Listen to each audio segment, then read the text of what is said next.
Hello, everybody. I'm going to start out the show a little bit different this week. This right here, because Neil, I can use the cameras now. Pretty cool, right? This is an amazing text. It is Alcoholics Anonymous, the big book of Alcoholics Anonymous. Listen just to the brilliance. The title of this show is this 12-step recovery for all of us, and we're going to talk a lot about that tonight.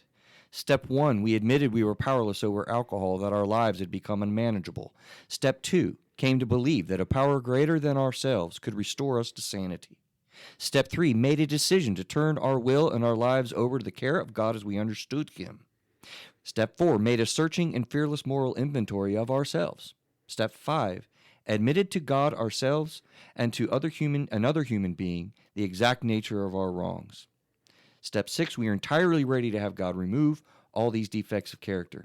Step 7, humbly asked Him to remove our shortcomings. Step 8, made a list of all persons we had harmed and became willing to make amends to them all.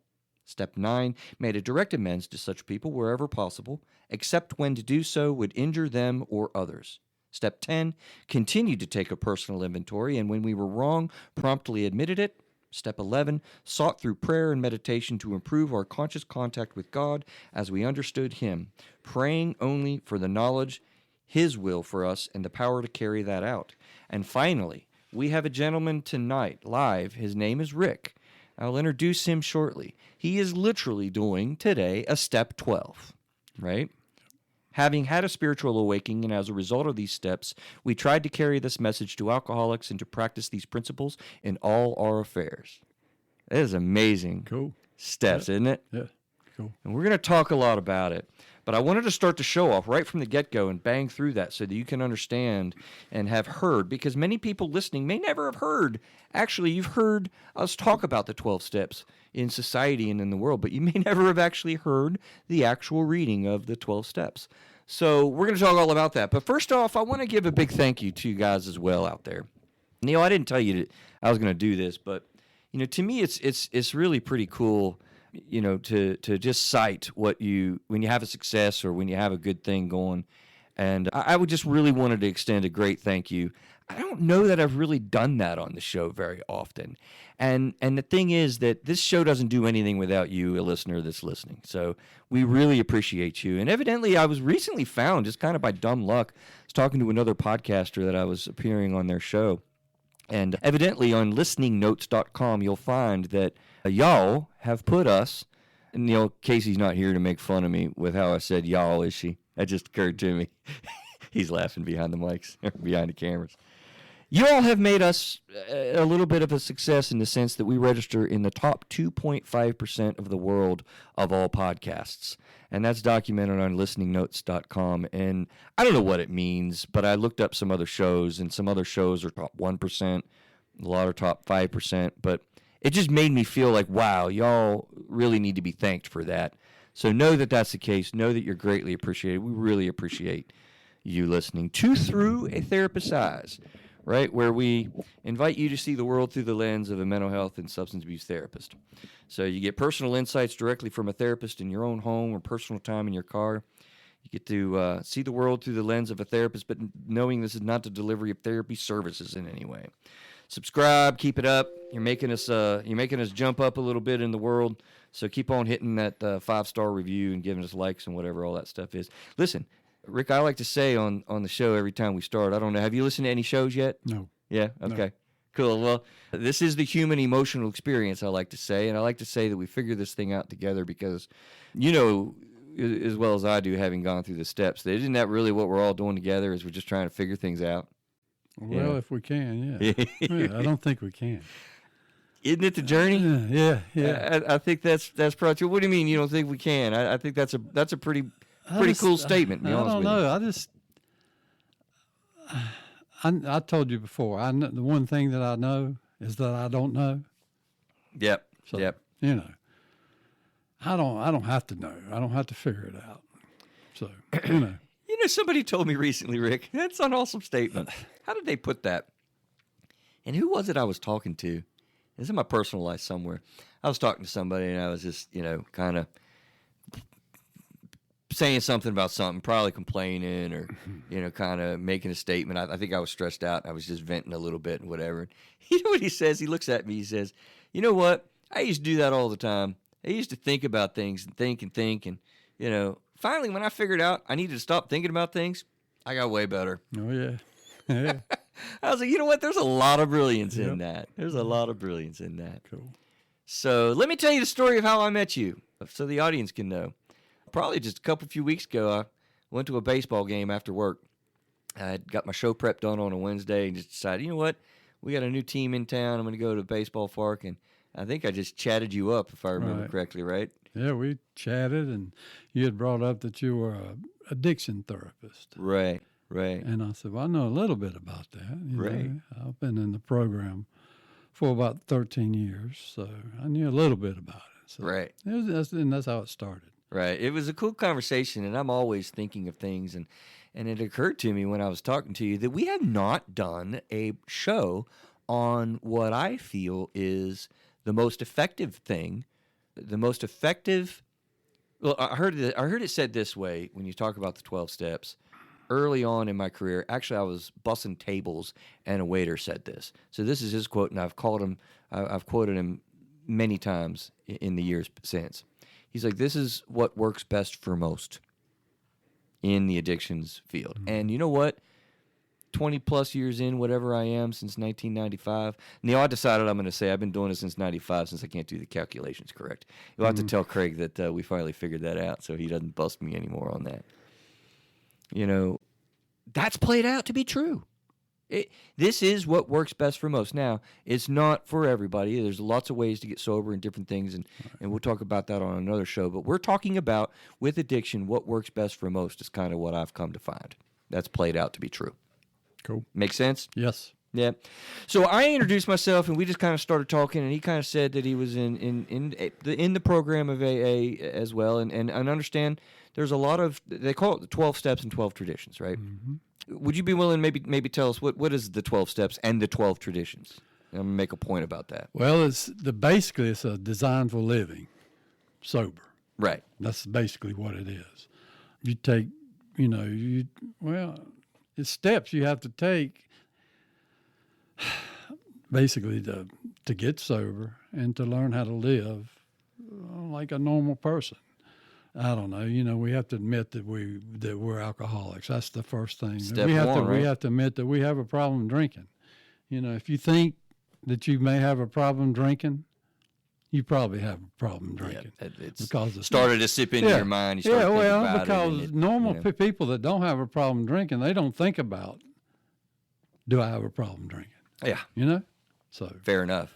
But Fair enough. So just to point out, I mean, one of the things that we're doing today, there's 12 steps and 12 traditions, and you correct me if I'm wrong. And so I love the way you just put it, and we talked about it before the mics come on. This is just really the reason why I said for all of us is this is just a healthy way of living. Like this is just things that you do to be sane, essentially. But there are 12 traditions, and that's why we're only using your first name. You go by Jim. There's a very important concept of anonymity. Alcoholics Anonymous, right? Is in the name. So that's why, we want to try to follow the 12 traditions as well, because the steps are what people do, what people have done already to attain and maintain sobriety, right? well, the steps, the tradition, we work the steps, we do the Right. steps, but traditions are basically how the organization operates. Right. They really don't have rules, but those are They're kind of the rules. yeah, kind of. And that's the way I've actually thought of it, the 12 Yeah. traditions. Yeah. And so a lot of the listeners probably never heard of that, the 12 steps and 12 traditions. Well, Right. the traditions is just the way that you operate, the rules kind of the game, and just kind of giving guidance. And one of them is, that's why we're only using the first Right. name. It follows the traditions. So one tradition that I really like is, I'm not sure which one it is, but it says the only requirement for membership is Love the this desire to stop drinking. That's it. That's it. That's the Simple. only. That's it. You don't even have to stop drinking. You just have to have a desire to stop drinking to be a member of Yeah, a lot of AA. people complicate a lot of things. Yeah. Before the mics came on, what did you say you like to do? Keep it simple. Right. stupid. It's funny, Rick, because this has permeated our society. I mean, look, this started with two dudes in Akron, Ohio. Okay, two dudes, Dr. Bill and Dr. Bob and Bill Wilson. Right. Which, by the way, I didn't put this on the show notes, Neil, anywhere. You might want to look it up and see, because the audience probably really wants to watch. What's that movie, Dr. or Bill Wilson? Is that the name of the movie? I'm not sure, but I know what you're talking about. I don't know. It is an awesome movie that demonstrates the beginning of this. Two dudes in Akron, Ohio got together to support each other while they tried to get sober, and now it's a worldwide phenomenon. Right. There's something about that, man. Yeah. That is only... And it's been worldwide for many years now, so when I started training, it already was in the 90s. 30 years later, it is a worldwide phenomenon. I wish we could put that out in a lightning in a, pun not intended. I wish we could put that lightning in a bottle. Right. Sorry, I had to escape to me. It's a terrible thing to say on a program of Alcoholics Anonymous. But what I mean is, if we could capture what happens there and the beauty of what happens in the rooms, we're going to talk about it a little bit today. So this is a little bit of inside the 12 steps. So let's back up, man. Let's back up. Tell us a little bit about Rick, man. Where are you from, and what do you like to do for fun? Just who are you? If you will, well, I'm from Gastonia. I went to school, born and raised in Gastonia, and started drinking in Gastonia. Of course. That's when I started my career. I was probably in junior high when I first drank. Right. High school it progressed, and then went into the military, and it progressed. And I stumbled through everything, did good, but always never learned how to drink successfely. That's a word. I never was good at it. Right. Right. So, and it took me a long time to figure it out. So I'm always kind of amazed that my friends, the local friends and stuff, have always told me, like, yeah, people born and raised in Gastonia tend to get out when they get up.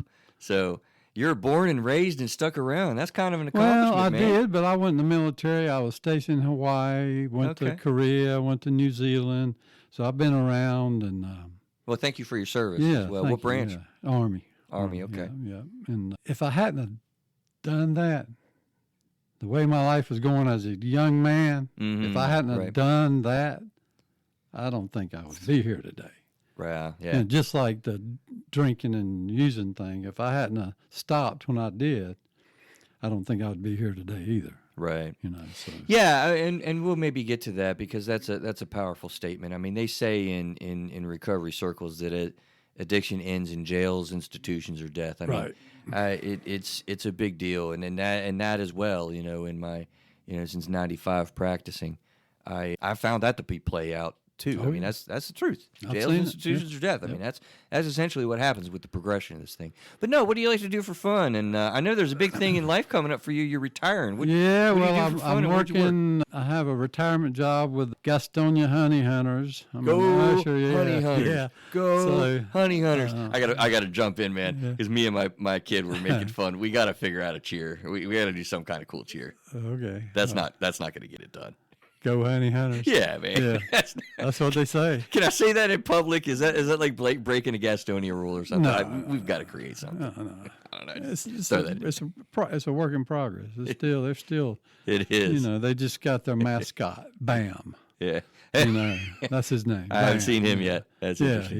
he's a badger. Bam. So, Honey Hunter. Absolutely. Yeah, honey badger. Yeah. Bam the badger. So I'm retired. I started working there, and I'm retiring from the post office at the end of January. I've been there 31 years, 4 years military, so I had 35 years of federal service. Oh, wow. Yeah. So I'm ready, man. I'm tired, man. I'm beaten. You wear yourself out. It takes its toll, the mailman stuff, it takes its toll on your body. And plus, the first many years, right, while drinking, the other things, you can tend to pile on. Yeah, so. Forgive this for my listen, I had my doctor tell me after I quit drinking. I said, Doc, man, my knees are aching, my back, my shoulder, everything. Man, I'm hurting all over. And I said, I don't understand what the deal is. She said, well, you couldn't feel it before. You wouldn't know. Oh, absolutely. You were all jacked up and and drinking, and you didn't feel all that stuff. Right, and then you stop and you do feel other things too. Like emotions. Yeah. That's amazing. Yeah. What do you mean? I mean, to be able to feel. I remember when I didn't, you know what I mean? Right. And being able to feel, to cry, to, you know. Both physically and mentally. Yeah, man. It's a design for living, man. It's good. Right. It's good to feel. It, you know? yeah. Listen, I guess right here I'll just pause and look into the camera and say, I mean, I'll say this kind of at the end, but if you're out there, you know, one of the things that's amazing about the 12 Steps of Alcoholics Anonymous and people in recovery is they offer promises. And do you know the promises by chance? Yeah, I know some of them. Well, there's like 3 kind of specifics. Yeah, I'm not going to pull it out of you. I'm going to put you on the spot. But the reality of it is you can be in the position that Rick just described. And when people come out of the haze and the nightmare and the darkness of addiction, how amazing it is when you see the light. And I'm not going to play it now. I think I've played it before. Aerosmith has a song, Amazing. Yeah. It's just amazing when you get to that, what you just said. One that sticks in my mind is we'll know a new freedom and a new happiness. That's one of the promises of AA. That's one of the promises. Yeah, freedom and happiness. Yeah. That's powerful. But let's get back. So what do you do for fun? So you retired. Oh, and I was going to make a joke. Forget the joke, but I mean, did you ever feel like you wanted to go postal? Probably, yeah. Probably, yeah. I have grandkids. I enjoy my daughter, and I just love my family. How many grandkids you got? I have 2 grandsons, 10 and 6. Oh, wow. They both started playing football this year. And that's what I did coming up, all through, from a little kid all through high school. In the military, I played football. Now, what team did you play on in Gastonia? I played for Greer, and I played for Ashbrook. Ashbrook. Yeah. No, the Green Wave. I was being groomed to go to college and play and all that stuff. Oh, cool. And I started. Was that a cost? Yeah. That was a cost of doing it. Well, I looked at my high school transcripts from the 10th to the 11th grade, and you could tell.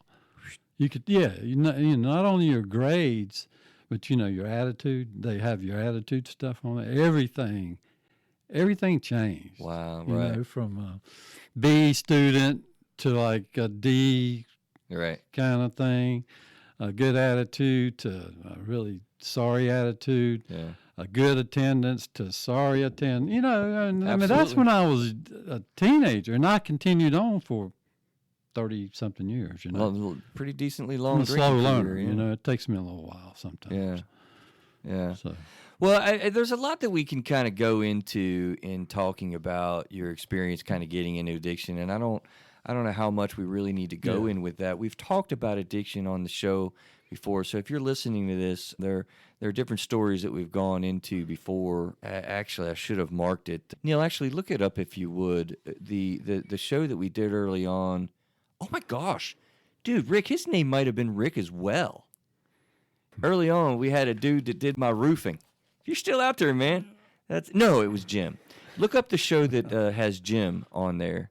And it was early on, somewhere around 15 or 20, because he really shared a lot of his story. But I want to focus on with you more of the 12-step component and what you did with that, because the drinking history is just a nightmare, right? Right. Yeah. You ever done a speaker meeting? Oh yeah. Tell us what a speaker meeting is as a part of AA. Well, it's a 12-step kind of thing, but you're telling people what you were like, and then what happened. Your bottom, basically, what happened. And then what you're like today, since you've found a solution to the problem. Yeah. You're basically telling your story, your life story, and trying to help somebody. You can always, if you listen to speakers, you can always see a part of yourself in their stories. You know what? There's a lot of myths, and I guess we're actually probably not going to spend a whole lot of time today on the myths and stereotypes of AA. Probably should have prepared and prepped that in my brain. I just didn't, but that's okay. But maybe we'll probably hit some of them along as we go here, because, it drives me nuts the way people will talk about a lot of defensiveness or misunderstandings about the program. They're kind of like, oh, man, I go in there and I hear the war stories, and I don't want to hear these stories. I go there, and it makes me want to drink even more. You ever hear that? Look at his face, y'all. Like, yeah, right? Yeah. Well, here's the thing. There's psychological benefits of that. You got the number? Okay, it's episode 25 that Jim shared his story, and that'll give you a really good description of kind of what this is like going through. He got into weed and alcohol, and man, the way that particular show ended in episode 25 shows the promises of getting sober. And I'm just gonna leave it mysteriously at that. Go check that one out because he dropped a bomb on us and was like, wow, that's cool the way he ended it, because things had turned around dramatically for him like weeks before the show. Anyway, where was I? And I lost my train of thought. Stories. Yeah, people were kind of like, I don't want the word. You know who a speaker meeting helps the most? The speaker. By far, right? Yeah. That's why we tell our story. That's why we do it, yep. That's why I'm here right now. Ray, what do you mean by that? Well, whatever I say in here, it may or may not help anyone. But it's more than likely it's going to help me in some way. I don't know how. Absolutely. I don't know how, but I think you're right. But it may, There's a lot of psychological, powerful realities when we share our story and when we're talking about, our process and things. And yeah, somebody in a speaker meeting, I got to understand the room, right? So, a lot of times they're in churches because they're free. It might be a cathedral, not a cathedral, like a cafeteria kind of setting or whatever in some speaker meetings. But there might be, might be only 10 people, but there might be like 50 or even 100, right? What's the most you ever seen in a speaker meeting? I'm curious. Huh. The most people you ever... I've been to like a sort of like a convention kind of thing, and a convention. Okay, yeah. Oh, yeah. And there's like, that doesn't count. There's like 500 people and right. listen to speakers. But, around here, 100 maybe. Yeah. Okay, I was thinking that. Yeah. I wasn't sure of that answer. That's funny. I learned something new myself. Yeah. All the time we're learning. So anyway, you're in a kind of a cafeteria or a church room or something like that, and somebody is kind of telling their story and going through it, like kind of standing in a podium or whatever. Right. Very intimidating the first time you ever do it. Oh, yeah. Right? Let me ask you a question. When you're giving your story and you're talking about different things, it's benefiting you the most in the room. Other people are picking up, some pieces as well. I mean, it helps them as well, don't get me wrong. But how different is it the first story you told to, I would imagine, how many speaker meetings have you hosted? I don't know, maybe 15 or so. Yeah, I was going to say, more than 5. Yeah. 10 to 15, right? What's the 10th one like compared to the first one? The first one's a drunk-a-log. Okay. What's that mean? That means you tell your drunk stories, basically. That's all because you're new. Yeah. You hadn't experienced other parts of the program, you know what Recovery. I mean? Yeah, you hadn't. All basically, you're green. All you know is the drinking part, the drugging part, whatever. That's what you know. That's what you share. You do share some about how you got to where you were at that time. But the 10th? I really don't want to be here. That's what you said. That's what you start out with. I guess more. It's more of a. You talk about the solution more than the problem. There you go. Mean, that's what that's what you do. That's the language. That's the solution versus the problem. Yeah, right. Yeah, that's awesome. And you know what? I'm learning as well as we talk about that. I hadn't really thought about that. I hadn't really heard drunk-a-log as kind of where you start now. You just kind of doing that. But when you get to a speaker who's done a speaker meeting a few times, you really get to more of this kind of stuff that we're talking about tonight, like what happens in the recovery process, right? Yep. Yeah, that's cool. Let me give a plug, and you can kind of get ready to hit this. I wanted to kind of really highlight. There's a YouTube that I popped on the show notes. There's this guy named Father Martin. Now it's funny, Rick, because you said before the mics came on that you've never heard of Father Martin, and I was surprised by that. I've heard it, but I've never listened to him. If you don't mind me asking, I mean, have you been in a rehab facility ever? Or? No, I never. Well, I haven't been in rehab myself. Okay. I mean, I went to a detox. Yeah. And then an assessment. Okay. And then I started, instead of going to a recovery program, what did you say? What did I say? I don't know. Rehab. Yeah, rehab. Yeah. I didn't go to rehab. I went from detox to an assessment that told me I probably needed Something's up. Yeah. Well, at least I told the truth. Anyway, and from there I went straight to AA. Okay. And can I say a little quick story about that? Absolutely. Okay. By all means. When I was in detox at Mercy Medical Okay. in Charlotte, that was my first AA meeting. Didn't know anything about AA. I don't remember what they said. All I remember is they said, when you leave here, find an AA meeting. Okay. Okay, when you leave here. So when I left, and I'm not used to people following advice from people. I mean, in the past, before then, I didn't. I'll do it my own way. That's right. If I can't do it myself, I don't. Well, anyway, so I get home. Don't know anyone in AA. Don't know where meetings are. Don't know. So I get the phone book and find the number and call the number, and they're closed. Of course. And I'm trying to think, who do I know that might know someone? Well, a guy's name popped into my head. And so I looked his number up and I called him. He had told me, I was his mailman. He had told me he was trying to quit drinking. He was a heavy drinker. And so his name popped in my head. I didn't know he was in AA. I just knew he quit trying to quit drinking. So his name popped in my head, and I You're called. kind of giving me chills with and the story. Well, this is how this thing works, man. Right. So I call him. I say, hey, I'm just got out of detox. Said I don't know if you know anything, but do you know anybody or anything about AA? He said, well, I'm going to a meeting in about 15 minutes. He said, I'll pick you up. Yeah. So that's one of those we call God things. It's a God moment. Yeah. It's a God moment. I didn't know it at the time. Right. But, I remember he came over to pick me up, and my brother was there, and my dad was there, and I could remember them talking. And the only thing I remember him saying to my brother is it's a God thing. I remember him saying that. I don't remember anything else because I'm still a little foggy. Yeah, I'm really foggy. I'm really, really foggy, really shaky, and then like I've been out of the detox for not even a full day. Right? After 30 years of drinking. Yeah, and so Right. Yeah, That's a lot. And when you look back, that's part of my story, man. That was one of those God things. Right. I mean, I didn't know where to go, what to do. You know what's amazing to me about that story, thank you for sharing that, man. That's a big deal. I was just sitting there thinking, like, that's Dr. Bob.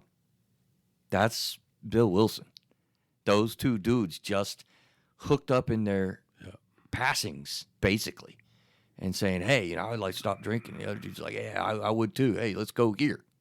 Yeah. Together is the powerful reality of that. People joining together, like as it said in the rooms. You correct me if I'm wrong, because you're in those rooms, right? Like, we can do together what we cannot do alone. Right. Is that not what is said? Well, you can't do it alone. I know that. You have to. Yeah, you can't do it by yourself. You have to have something. Right. So let's cover that. I was going to do that later, but let's do that now. There's a lot of. I said I should have been thinking a little bit more about misconceptions, but there's a lot of holdback and pushback about the God thing in 12 steps. Right. I can't tell you how many times I've talked with clients in my office that, what is the quote, right? Like, AA is not a religious organization. It's a spiritual program. It's a spiritual program. Right. People are like, dude, what are you talking about? Then they go to a meeting, Rick, and they're like, dude, they said the Lord's Prayer. They held hands and said the Lord's Prayer at the end of it. Like, what are you talking about? How would you characterize that? Have you talked to people about that, newcomers and whatnot, like how that works and, the way that hang up? They don't say that you have to find God or believe in God, or you just have to believe in a power greater than yourself. That's the thing. A power greater. Okay. To me, when I first went in, it was the people in the rooms. I mean, they were sober, and I was, they had the power of the group is they had a power. They were greater than me. Right. Just like alcohol was a power greater than myself. Yeah. Now this group was a power greater than me, greater than myself. So that was my higher power when I first started. I hear people say, "Oh, they're going to convert me, Rick. I ain't going. They're going to convert me." No, I don't think I'm not a real religious person. I believe there's something out there, something, a creator. Right. But I don't know. Right. You just have to believe that I believe. That's another thing we tell people. If you don't believe, just believe that I believe, and just keep coming back, keep coming. And it works if you work. Things like my experience with the guy, my first AA meeting, things start to happen, and you man, this is, I've been sober 2 months, and I've never been sober for 2 months. Right. How did this happen? Right. I couldn't do it myself. Right. It's something. Yeah. And how long are you sober, if I can ask you? A little over 13 years. 13. Congratulations, man. Yeah, that's a big deal. 13 years sober. Yeah. That's good. And what do we want moving forward? Just one more day, right? Yeah, one day at a time. We're living one day at a time. See, the thing that you'll catch in the 12-step program that I think is amazing and psychologically sound, if you will, people don't understand the power of those mottos. Like cognitively, psychologically, there's a lot that works. It just overlaps everything that I do in my clinical office. Probably way better, right? But there's mottos and sayings and things you can grab onto. As a matter of fact, you said you like to keep it simple. Yeah. And I started to say, and I got away from it, so it came back to me now. My high school band instructor, my mic just went off. I'm sorry, Neil, I played around with the mic too much. My high school band instructor used the KISS method, and I never realized that I think that originated in AA, didn't it? I don't know. I think that was original KISS AA. method. I don't know. Keep it simple, stupid. Oh, yeah. Right? I know that. Yeah. And he would joke with that all the time, but I look back, and I don't know if he was in recovery or not. I have no idea. I liked him a lot. He was a good dude. He ended up having some trouble at some point, which may have been that, because that's where I think that it kind of came from. Anyway, point is, there's amazing phrases, amazing people, amazing things that happen. It's absolutely, you could say, I would make a case that it's miraculous. Yeah. Is that fair? I had when I first got sober, there was times when things are jumbled, you're thinking about crazy. It's just crazy stuff going on in your mind, and I'd want to settle down. And I had some of the sayings that I would meditate on. Easy does it. Yep, that's one. One day at a time. That's another one. Live and let live. That's another one. Thy will, not mine. There's another. What's that one? Thy will, not mine. Ah, okay, yeah, I remember. Easy does it. One day at a time. Live and let live. Thy will. And all those mean something. And I would go from being uptight to just mellow. I mean, I would relax. Those things would help me. Yeah, it's a meditation. They're cognitively sound. They're meditative. Right. Everyone talks about mindfulness now. It's incredibly mindful. You learn how to be in the moment with yourself instead of the shame-based, impulsive, as we're going to hear in a video. I think we cut the clip out, but Father Martin talked about it, when your emotion rules over your intellect. Let me transition to that. In the YouTube quote on the show notes, there's this guy named Father Martin, and you could check it out. I learned so much from this dude. That's why I was asking if you were in a rehab, going back to that, because when you go into rehab, you learn the language of recovery speak. That's what I call it, And I could tell you have it because you've done a lot of work, in the program. When I talk with people that haven't been in rehab and I'm kind of working for the first time in their life to get sober and stuff, they don't have any of this language. So you can get it. You get it really fast when you go into rehab centers. And you'll see this guy's stuff still being used. So we got a little clip. I'm just going to tell you when to stop it, Neil. But this guy makes the 12 steps sound like, listen to the brilliance of his simplicity, Rick. Cool. And then we'll kick around each 12 step a little bit between you and I. But Father Martin knocks it out, man. Go ahead and hit it. Perfect picture of the alcoholic in action. He hasn't the foggiest notion where he's going, but he's getting there quick. He is asked now that he has the I back over the E, intellect predominating over his emotions again. He's asked to use it and to function normally by preparing before he executes. Watch the psychological brilliance of AA. And here's the steps. We admit we have a problem before we try to solve it. We enter a room and look and we come to believe that we can get that way too. We make a decision to turn our lives over to God, then we try to do it. We take an inventory of ourselves, and then we make it known. We become ready to have God remove our defects, and then we ask Him to do it. The way normal people function. That's the way we learn to function after we get well. Go ahead, yeah, stop it there, I think, Neil. I mean, isn't that's literally, he didn't do the step 10, 11, 12 really yet. I think he did in a minute, but is that not simplistically brilliant? Yes. Yep. That's the entire process, almost. Yep. Designed for living. This is designed for living. Yep. Yeah, that's why I titled this, and again, we said this off the mics before we came on, Rick. I mean, I'm really feel blessed and fortunate. You know how I fell into substance abuse treatment? No. My very first job was teaching a DUI class.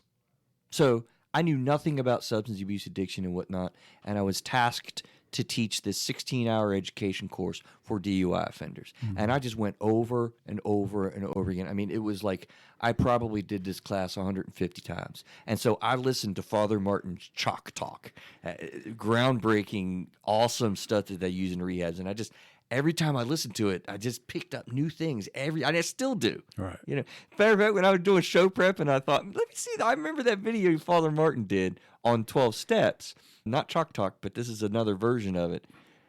It took me back. Like, it was absolutely brilliant, and he just lays it out so simplistically. But what a process it is to go through. What'd your brain do as you were listening to him there? And what I'm saying? I think it was on pause, I think. Your brain was on pause. Yeah. I was listening, but it was simple. It was simple and quick. I mean, easy to grab a hold of, I think. Yeah. I think it would be for most people that knew anything about addiction. Right. Yeah. Yeah, I mean, what he was kind of laying out there is like, we admitted we're powerless. We admit something's going on. We get ready to ask somebody to help us, and then we help. Yeah. And then we take an inventory of ourselves. You just list out, like, who am I? What am I like? Am I this, and this? Well, let me figure that out, and then let me get ready to take those off of me, and then we go and we deal with it. I wish I could remember that to take it to a meeting. Yeah. We'll make sure you have that. Yeah. We'll make sure you have that. Yeah, that's cool. It'll be on the show. It's an awesome video. You have to keep it simple. For me, I know, for me, and for a lot of people, especially when you come in and you're all shaky and everything, just keep it simple. Right. Like you said. So I went on to kind of learn about that through working with people and kind of the in my internship, I went to meetings, and they had me go weekly to a meeting for several weeks. It was an open meeting. There's open meetings and closed meetings. Right. Also, by the way, a little blurb on how it works, if you will. You correct me if I'm wrong, Rick, but you've got speaker meetings we mentioned. You got discussion meetings. You got 12-step meetings. So there's different types. Yeah. The main thing I would try to maybe have the listening audience understand, if you want to check something out, even like you with your spouse, an open meeting anyone can go to. Right. You don't have to be an AA member. No. A closed meeting are for people that actually are members. And you said it before. All you need for membership is what? A desire to stop drinking. That's it. A desire. Just all you have to have is a desire. That means you can go to any meetings. There's a guy that always says, it doesn't even have to be an honest desire. Just a desire. That's awesome. Yeah. I'm telling you, alcoholics, I don't know if you know this because you've been in it so long and you seem so sane. There's a myth, and it drives me nuts. Alcoholics are stupid. Oh, man. That's right? Crazy, yeah. They don't have any sense. They're lowlifes, bums. They're men, not women, by the way, right? Yeah. All these horrible stereotypes. Do you know the people that I talk to in recovery are some of the most humble and brilliant people because they've been through hell and back, and they got stories to tell, and they've learned so much, right? Well, there's doctors, lawyers, everybody from all walks. Therapists. Everybody from all walks. Right. Mailman. I didn't know mailman. I had a guy that tell me, I didn't know mailman could be an alcoholic or drunk. Somebody said that to you? Yeah. You're like, let me tell you. You should have went to some of our conventions and seminars, and that's where I did a lot of my drinking. Yeah. And if you're new to AA, get to a conference and a seminar. You've mentioned them a few times. They're pretty special happenings, aren't they? I was talking about the work. I misunderstood. They had free booze and everything. Oh, okay. Our postal union seminars, our training seminars. Postal company gets all their employees So, well, together. I and was glue them up. I was a union president for the letter carriers in Gastonia. I'm sure you Bell- know my neighbor. He retired recently from the post who is office that? as well, Kevin. I'm just going to say his first name. Well, he was on the show before, was he? No, anyway, his first name's Kevin. I'm not sure. Yeah, you will. I'll tell you later. I'm sure you guys know each other. Well, here's what I want to do. I want to go through real quick let's do it really fast. Okay. The 12 steps, because I was laying out, like, I am actually blessed to have learned so much from people about the 12 steps and all that I know and all the language that's out there and stuff from experience with my clients and all. A lot of people would criticize me in the substance abuse field thinking you can't understand addiction if you haven't been through it. Yeah. And I'm kind of like, well, there's some truth to that. But then that means I wouldn't be able to understand somebody who's depressed either. Yeah. Or somebody who has bipolar or all the things we deal with. I've worked hard to learn what people are experiencing, when I'm in the incredible honored position of talking them in a therapy relationship. And I've done that with a lot of the different diagnoses and such that we've gone on. But I'm not in somebody's shoes. I haven't been in recovery. So what I want to do is just buzz right through those things again. I read them off the top, the actual 12 steps. My brain is coming from somebody who hasn't gone through, well, I've gone through the 12 steps. I'm full disclosure. So I've done my work with it. But not from an addictions perspective. Right. You are from an addictions perspective. So I'm going to read them in those segments that Father Martin went through, and then maybe just a few comments from you on what these are, and then we'll get out of that and wrap up with some thoughts and questions from you and stuff. Okay. So the first section there, we admitted we were powerless over alcohol, that our lives had become unmanageable. Number 2, came to believe that a power greater than ourselves can restore us to sanity. And then 3, made a decision to turn our will and our lives over to the care of God as we understood him. That's like the first section that he talks about, right? The first 3 steps, yeah. First 3 steps. Yeah. From your perspective and having gone through it, whatever you want to say, like how did it work for you? What is this first section? Well, let me just say one thing. The guy that I called? Yes. The story you told? Yeah. The guy that I called, he became my sponsor and still is. Okay. 13 years later. He'll be listening to this show, won't he? Yeah, well, maybe. I don't know. But you have to have somebody to guide you through these steps, right? That's what they suggest. That Perfect. You find somebody that you're comfortable with that can guide you. Thank you for that. Let's go backwards with it. That's nicely done, Rick. What's a sponsor? How does that work with the program? He basically takes you through the steps. That's his basic duty, is to take you through the steps. They have little things they want you to do, like call them every day. Some of them, yeah. Yeah, they want you to call them. Oh, yeah. They want you to call them, especially if you feel like you want a drink. They want you to call them. Oh, yeah. Before you take a drink, call me first, right? Mm-hmm. They just help you. You help each other stay sober, basically, what you do. It's actually helping each other, isn't it? That's what it's about, yeah. A sponsor becomes a sponsor, and that psychologically is sound in my psychology world. It helps the sponsor. It's part of what works with the program. People coming together. It's somebody that's been in your shoes, that's been through the same thing. And I think that's the thing AA preaches the most, is like it's easier for somebody to listen to somebody else that's been there. Yeah. Yeah, and we could do a whole segment here. We're not going to have time, but how to pick a sponsor. Talk to fellow AA members, ask questions, right? Figure out how to pick a sponsor, because short thing I try to tell people is, find something that they have that you want. That's right. But it's a guide, right? It is a guide through the 12 steps. So that is a part of what a newcomer would begin to find about the program, right? Yeah. So this first section, man, what do you think about it? I mean, what was it like for you? Or well, the first couple steps, I didn't know I had done them. Yeah. Okay. My sponsor said, "Well, you're on step 3 now." I said, "Oh, okay, awesome. That's good." Yeah. So like I said, I didn't know, and then he said, "You're on step 3. What? Made a decision, turn our will and our lives over to the care of God as we understood Him." Yeah. You just, how do I turn my will over? I mean, what do I do? How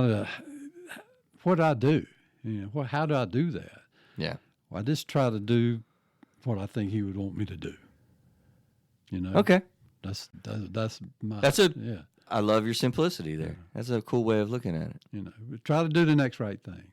Which is another thing that people say. Yeah. Which isn't your will. Yeah. It's No. what you think. Usually, my will would be what's best for me. Yeah. What am I going to get? That's Yeah. what the old way of thinking. Father Martin kind of put it out better than I did. That's why I did that clip. I mean, you kind of figure out, look, my own efforts. What do they say? The insanity is, doing the same thing except expecting different results, right? I mean, that's what they say in the program, right? And it's so true. Yep. So what I'm doing isn't good. Let me get ready to ask something to help me, and then I ask them. Yeah. Yep. That's step 3. Start Simplicity is praying. We gotta brilliant. pray, even if Yeah. So listen to the next ones. Made a searching and fearless moral inventory of ourselves. 5, admitted to God, ourselves, and another human being the exact nature of our wrongs. And then 6, we're entirely ready to have God remove all these defects of character. It's like the next set. Yeah. Okay, step 4 is really tough for a lot of people, for most people. Boy, it is, isn't it? Yeah, and I looked at all these folks that I was pissed at, that I had resentments toward. All these people that did me wrong, I looked at all that. The first time you did an inventory? Yeah. That's I'm pissed at all these, and then you take a look at them. Then you have to look at your part of it. Uh-oh. Yeah, and I discovered that all those people that I had resentments toward, they didn't do anything. It's all me. They didn't act the way that I thought they should. Right. Even though they acted the way that I don't know. They reacted to what you were Yeah, doing. the way I was acting. Yeah. Yeah. You thought they were acting, but they were actually reacting. To me. To you. To my, they didn't it's like, my football coach. Okay, yeah, he should have done more. He should have got me in college. Man, you started drinking and getting crazy, and just Dre's wasn't the shit, and sorry, Yeah. but Oh, you can say he that. didn't do shit. He didn't do anything. He didn't do anything. I did Right. all that. That was my fault. That was my doing. And it was the same thing with everybody else that I had resentments toward, like my mom. I had resentments toward her, but she did the best she could with what she had. Yeah. There's a lot of that. You're right. And people do get really, really hung up on 4 because who wants to look like, listen, it takes courage to take this inventory and to look at things. And then the brilliance and the simplicity is get ready to let them go. Yeah. And then you actually ask to let them go. Yeah. mean, that's- You know, admit them to somebody. You admit them and you work through it. Yeah. That's an amazing process that, again, anybody that's listening to this is not in recovery that wants to look and do the 12 steps. Do you think there's anything that normal people have to kind of work through and let go of about themselves? Come on.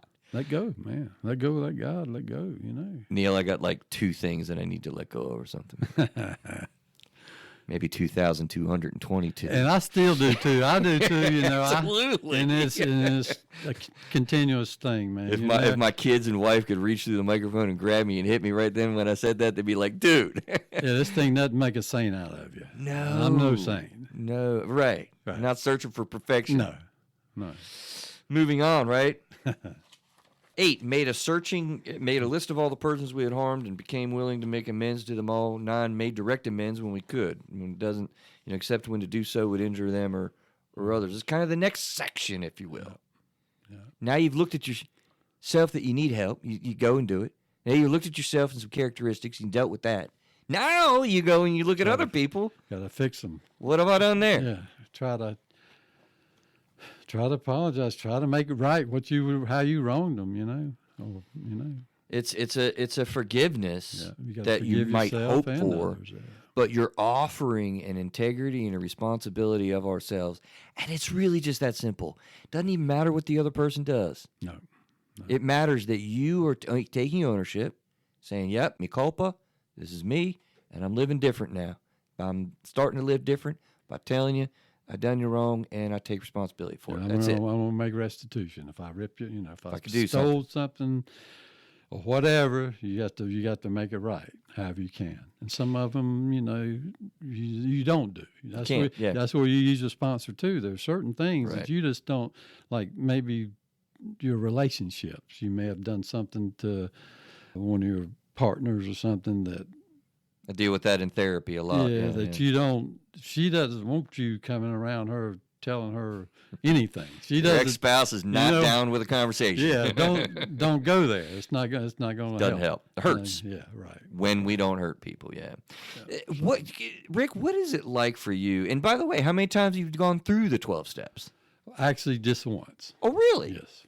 Well, that surprises Well, me. you Okay. know, a lot of people do. They go through them over and over and Right, over. yeah. Now, you can do your step, what is it, 11 or 12, where you Right, that's daily, where you repetitive. daily Yeah. look at yourself. You know, Yeah. look at what you did that day. Were you honest? Or did you do something wrong? Do you need to apologize?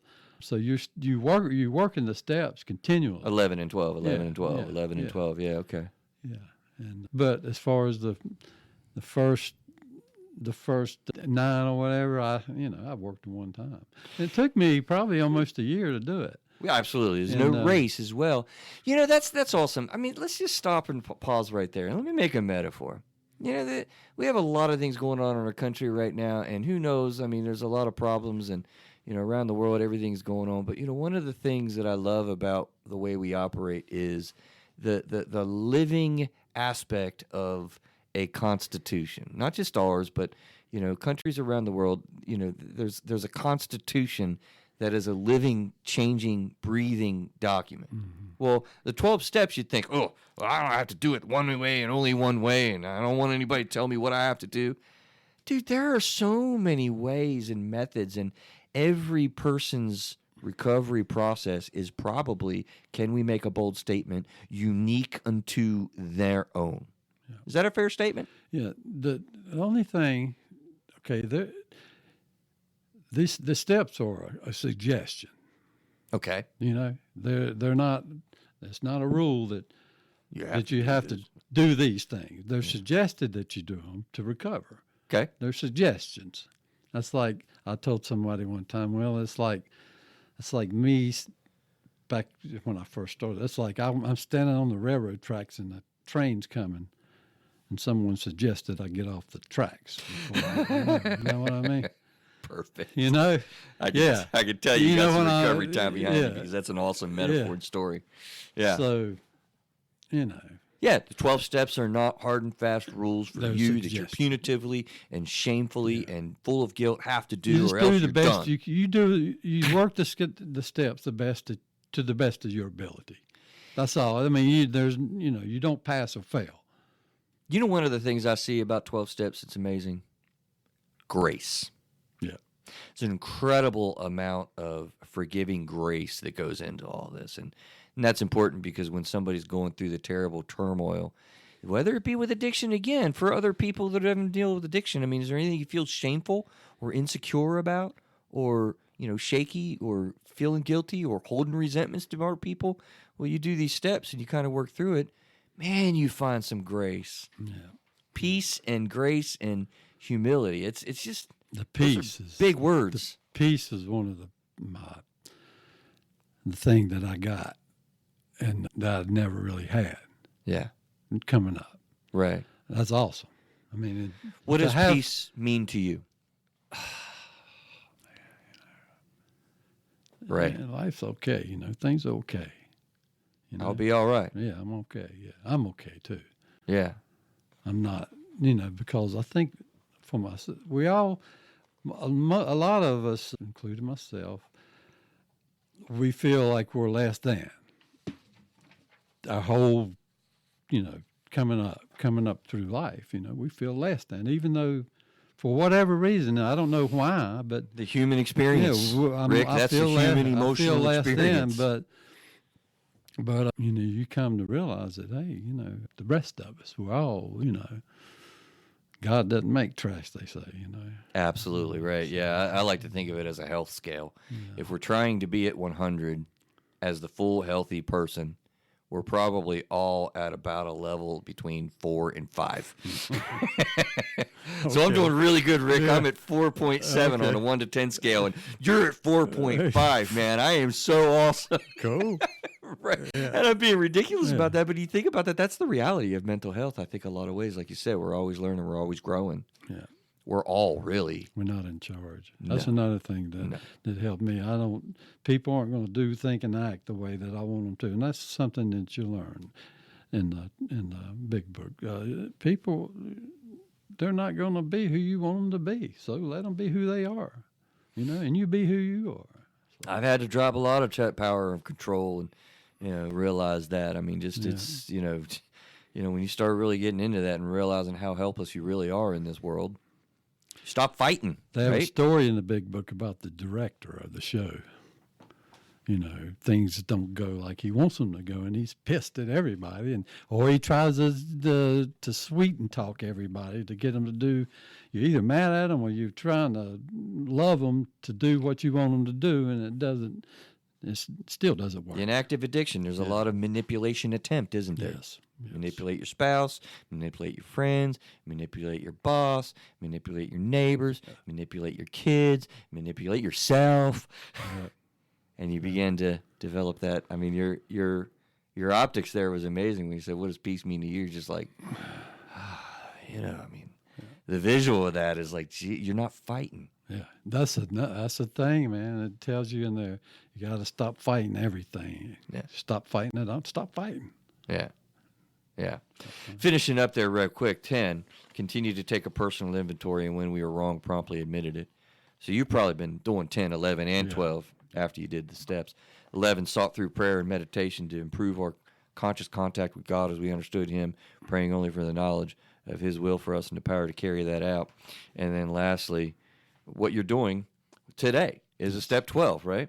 Having had a spiritual awakening as a result of these steps, we tried to carry this message to alcoholics and practice these principles in all our affairs, right? Like I say, to me, in my non-recovery brain, it's just trying to live with a certain amount of humility and sanity. And so finishing that up, the actual steps, I mean, this, you've mentioned it already. This is what you've been doing. This is what you're doing right now as we speak, right? It's a continual process of living. Right. Yeah. Man, I don't know what to say. It's just try to do the next right thing. And if you do something you shouldn't, try to fix it, I saw an the article. thing through prayer and the step 11, I still do the meditation in the morning, the prayer in the morning. I read, there's a couple of readings I do in the mornings, before it's just part of my day. Things I do just to basically get out of myself in the mornings, drink my coffee and read. Routines, new routines. Yeah, routines you got to in find recovery. something to take that time of the drinking time and using time. You have to find something to do. I started exercising. I did as a young person. I worked out and played Military. ball. Yeah, in military and all that. And then when I got sober, I started doing the same thing. I started working out, riding, It's funny. I've learned over the years working with addiction. Addiction robs an individual of so many characteristics and aspects of that individual. Yes. It's stolen. It's taken from you. Really. Yep. An inanimate object taking somebody's spirit, basically. Yeah. And then in recovery, you get a reversal of that. You get it back. You get yourself back. Better. And even better. Yeah. Isn't that amazing? Yep. This blows my brain away. Very Well Mind had a cool article. I thought this was cool, and then we'll just wander around where our brains are, Rick. Each step, they had a word. And I've never seen this before, but I thought this was really cool. So you know the steps pretty well in and out. You hear them all the time. Think about step 1. I'm not going to read the step, but I'm going to read the word. But listen to these words and how the steps progress. Okay. It's really pretty cool. Step 1, honesty. Yep. Step 2, faith. Yep. Step 3, surrender. Ooh, it sounds scary, but you stop fighting, right? That's right. Step 4, soul searching. Again, that could be hard. Take it easy. It's not that big of a deal. You're just searching around a little bit. Step 5, integrity. Step 6, acceptance. Step 7, humility. Step 8, willingness. A lot of people get freaked out about step 9 again. I'm going to make amends. Oh, my God. No, you're forgiving. Forgiveness. You're forgiving yourself. Step 10, maintenance. Step 11, making contact. And step 12, service. Those are powerful words. I tell you what, if you're out there trying to struggle with addiction, do you want honesty, faith, surrendering, soul-searching, integrity, acceptance, humility, willingness, forgiveness, maintaining, making contact, and doing service? Like, Those are the principles. yeah. Yeah. What do you mean by that? Go further there. It tells you, and I think in step 12, it tells you, you live by the principles of AA. Those are the principles of AA. Yeah. Acceptance, that's something a lot of us have problems with. Things don't go the way I want them to go. They never go the way I want them to go, Rick, man. Dude. That's a serenity prayer. Accept things I cannot change. Do you know the whole thing? Yep. God grant me the serenity for Accept the things I cannot change. The courage to change the things I can. And I think the third line is amazing. And the wisdom to know the difference. Yeah. Oh my God. Like we say that at every meeting. Then when you ask me, it's like your buddy's gonna be like, dude. You know what causes that? What's that?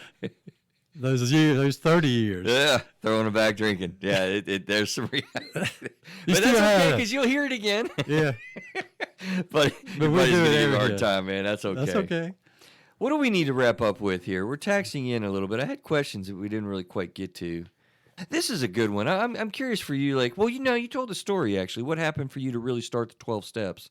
What did you hear? What did you see? What did you feel? I guess you got into the program, but maybe that is something that'd be interesting to focus on. Like, what really got you to say, "All right, bro. Like, yeah, I want to do this." Well, I was beat down, man. I Right. got to the point where I thought that myself and my family, my wife, my kids, and everybody would be better off if I were to check out. If I was, I got to that point where I just, man, this ain't working. What I'm doing is not working. And I had life, I had life insurance, a bunch of men. And I said, they'll all be set. They'll all have everything they need. Right. And I won't have to do this shit anymore. Live. Yeah. Right. Yeah. I won't have to. Yeah. Yeah. And when I got to that point, that's when I finally reached out. Sick and tired of being sick and tired. Sick and tired of being sick and tired. And we have a EAP program at work, and I went through them, and it was funny. It really wasn't funny, but I'm sitting out. We can laugh. They're doing a phone assessment, right? Oh, gotcha. Yeah. When you went to detox and they're doing. Well, before I went, assessment. I was talking to EAP people, and I'm on the phone with her. She's doing an assessment see if I have a problem or not. All right. So she says, when's the last time you drank? I said, well, I'm sitting out in my garden, right, drinking. Well, I'm drinking right now. When's the last time you smoked? I said, well, I just finished one a minute ago. When's the last time you did any cocaine? Well, it was earlier today. She said, well, son, you might have a problem. Could be. And that's what I was doing. I was drinking and smoking and doing cocaine. When I was training in a rehab facility, I can't tell you how many times. It's just the way you think when you're drinking, right? Literally, you're going to rehab, you're going to get sober, you're going to spend 3-4 weeks in this rehab facility, and they're in the parking lot just drinking their last six-pack. Well, I didn't, when I went into... That's what you do. When I went into detox, I didn't know that I was going to be sober forever. I didn't know that. Gotcha. All I knew is whatever was going on, I needed some help with. I didn't think, well, I'm going to go to this detox and get cleaned out, then I'm going to go to AA, and I'm not going to drink for the rest, forever. Mm-hmm. I'm not. We're just thinking about today. Yeah, it wasn't like that. It was like, it was a God thing. He was doing for me what I couldn't do. Right. I'm glad it happened that way. I'm glad I didn't do the things that I thought I wanted to do or should do. I'm glad I'm alive today, and I got a great family and a host of friends. And I wanted to end on that, Rick. You're doing it now. What is life like for you, really, as you're saying these things? Having had a spiritual awakening and gone through the program and been in recovery now 13 years, like the humility I feel with people that are in recovery is amazing. Like, say more about that, like how life is now. You getting ready to retire, right? Yeah, life's good, man. The thing, like I told you earlier, is the peace, man. I'm at peace. very rarely do I get angry. Hardly ever. I mean, I walk away if something bothers me. I don't go there. I don't have to be right. You know. Yeah. I don't have to be. Life's easy. Yeah, it's easy. It's just I think I told you that everything in my life today is easier than it was when I was drinking and doing the other things. You know what? You told me that when we met at the ballpark. Everything. Yeah, Waking up, you simple did. things like Right. waking up in the morning. Hey, I can wake up and go to work, and be okay, not sick half the day. Paying my bills is a lot easier, I'm not spending all my money at the bars and on all this other stuff. I pay my bills in advance. I don't know why I do that, but, Yeah, because that's responsible. Yeah. Why do I pay my bills in advance? Because I'm sane. Yeah, just It's amazing to me because I tell people when they're learning about addiction, it affects really all areas of your life as progression goes. And in recovery, all areas of your life get better. And I can't explain that. Yeah. I can't explain that. Rick, give us your closing thoughts, what you'd like people out there thinking about 12 steps and getting in recovery. Take our thoughts out, and then I'll take us out of There's here. one thing that some people think of AAs, that they're anti-alcohol, anti-whatever, Okay? weed or whatever. Right.